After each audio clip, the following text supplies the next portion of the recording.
என்னாச்சுமா? சொன்னா கேட்கவும் மாட்டேங்கிற. இருங்க மாமா.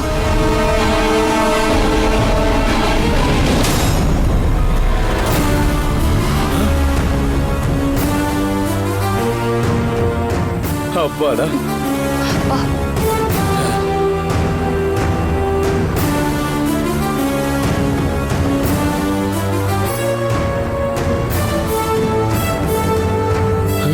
இவ ஏன் இவ்வளவு மூர்க்கமா இருக்கா? நான் இறங்கி காரை தள்ளி இருந்தா இன்னும் ஈஸியா இருந்திருக்குமே. ஆனா காரை விட்டு என்ன இறங்க வேணாம்னு சொல்றா. என்னாச்சு இவளுக்கு? ஒரு புரியாத புதிராவே இருக்காளே.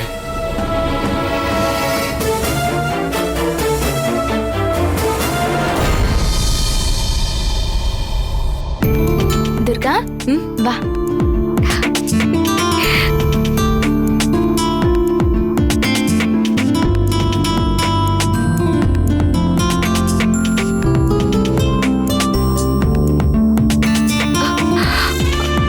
துர்கா, இதுக்கு மேல என்னால வர முடியாது.